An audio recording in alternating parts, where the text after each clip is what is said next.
Porque, gente, se você estudar mesmo, se você botar para ler, se você for estudar a Bíblia, você vira ateu na hora. Você vira. Você vira. Amigo leitor, eis o 9º vídeo da série A Bíblia e as Novelas. Ao longo da série, estou mostrando que nenhum cristão pode criticar os modelos de família que aparecem nas mais variadas novelas. Por que não podem criticar? Ora, não podem criticar porque os modelos de família na Bíblia eram piores. Ouça, leitor, mais uma vez, o que diz Ateneia Araújo, que foi uma cristã evangélica fervorosa, porém hoje é uma ateia de primeira qualidade. Muita gente gosta de dizer hoje que a televisão, em particular as novelas, acabaram com a família.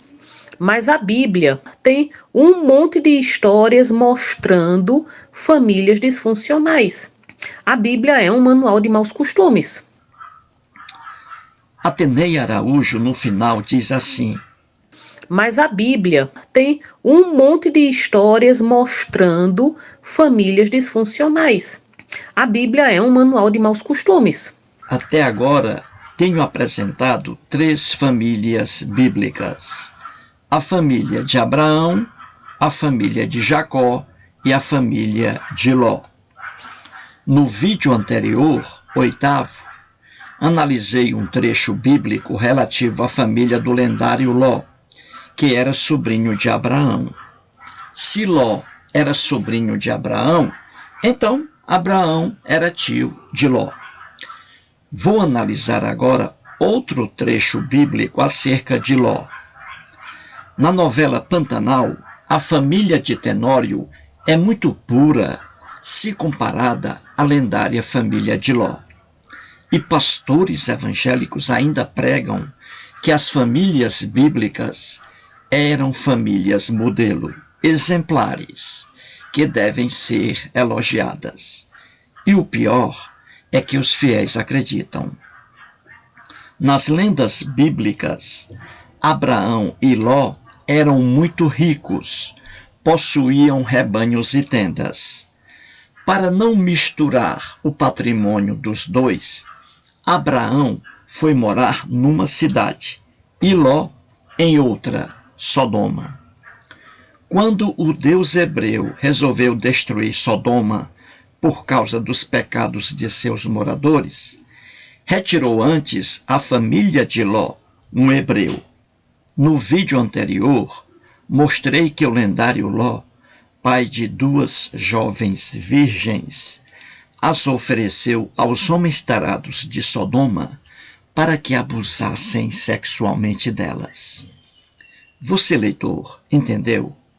Um pai entregando 2 filhas para que fossem estupradas. Que coisa horrível, não é mesmo, leitor? Quem tem um pai assim nem precisa de inimigos, não é mesmo? O Tenório, na novela Pantanal, tem uma filha, a Guta. Ele jamais entregaria sua filha para que fosse estuprada. Como se vê, Tenório, diante do lendário Ló bíblico, é gente boa. E agora, mais uma esculhambação, como dizem os cearenses, na família bíblica de Ló. Leitor, depois de assistir a esse vídeo, leia, por favor, o que está escrito em Gênesis, capítulo 19, versículos 30 a 38.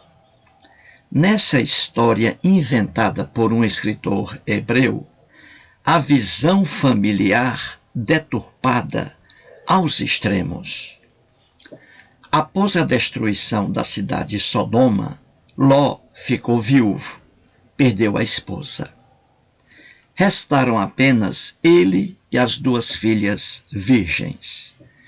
Foram morar na cidade chamada Zoar. Seu tio Abraão morava em outra cidade, próxima de Zoar. Num certo dia, Ló decidiu sair da cidade Zoar para morar numa caverna, num monte bem próximo, juntamente com suas 2 filhas virgens. E aí aconteceu uma coisa horrível. As 2 filhas virgens de Ló, que antes já haviam sido oferecidas pelo próprio pai aos homens tarados de Sodoma, tiveram uma ideia que deixaria o Tenório da novela Pantanal escandalizado. Sabe qual foi a ideia delas, amigo leitor? A ideia posta em prática foi a seguinte: elas embriagaram o próprio pai Ló para fazer sexo com ele. Você, leitor, entendeu? Vou repetir. As 2 filhas virgens embriagaram o próprio pai e praticaram relações sexuais com ele. Imagine, leitor, se isso ocorre hoje no Rio de Janeiro e sai no Jornal Nacional da Rede Globo de televisão. Imagine o impacto, não é mesmo? Imagine a Guta, filha de Tenório, embriagando o pai para manter relações sexuais com ele. Um absurdo, não é mesmo, leitor? Pois fique sabendo que esse absurdo se encontra nas páginas da Bíblia. E pastores evangélicos ainda dizem que as famílias na Bíblia eram um modelo, um exemplo a ser seguido. Como diz o ditado popular, o pior cego é aquele que não quer ver.